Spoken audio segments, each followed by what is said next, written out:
Un Yates peut donc en cacher un autre. Si Adam s'est fait un nom sur le dernier Tour de France en prenant la 4e place, c'est bien Simon, son frère jumeau, qui s'offre une victoire de prestige sur la 6e étape de cette Vuelta. À 24 ans, le Britannique de la formation Orica Bikes Exchange vient glaner sur les routes galiciennes sa première victoire sur le World Tour. Après un début de saison compliqué, Simon vient à nouveau mettre la fratrie Yates en haut de l'affiche.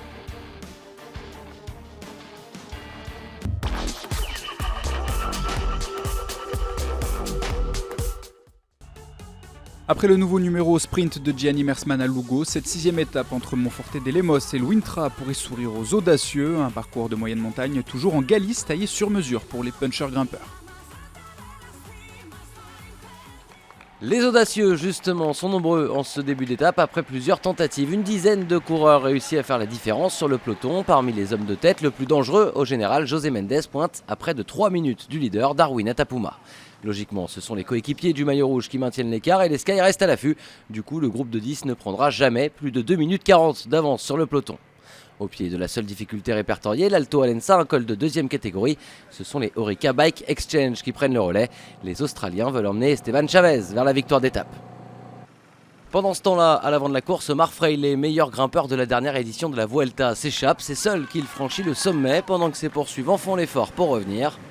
Parmi eux, Matthias Frank, autour du Suisse de tenter sa chance en solitaire. Derrière, les Movistar font le boulot en tête du peloton et l'écart se réduit.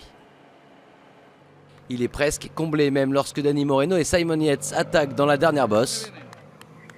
Seul le Britannique est capable de faire la différence sur le peloton. Il fait parler sa puissance pour s'imposer en solitaire. Simon Yates signe sa première victoire d'étape sur un grand tour. Il devance Luis Leon Sanchez. Fabio Fellini complète le podium.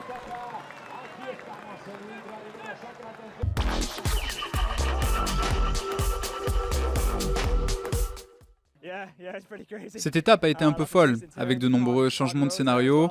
C'était une route difficile, mais ma tactique a payé. J'ai réussi à bien descendre dans le final et j'ai réussi à lancer mon attaque au moment idéal.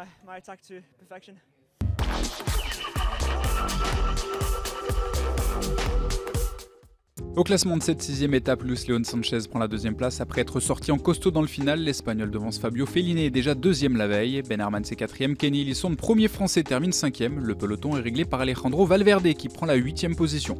Au général, ça ne bouge pas pour les 3 premiers. Atapuma conserve son maillot rouge avec 28 secondes d'avance sur Valverde et 32 sur Christopher Froome. Seul changement avec l'entrée dans le top 10 de Simon Yates, le vainqueur du jour. La première semaine de la Vuelta qui s'achève et le peloton qui quitte la Galice pour entrer en Castille et Léon. Une 7e étape entre Maceda et Puebla de Sanabria, longue de 158 km avec un terrain toujours aussi accidenté. 3 cols à franchir, baroudeurs et punchers devraient être à l'honneur.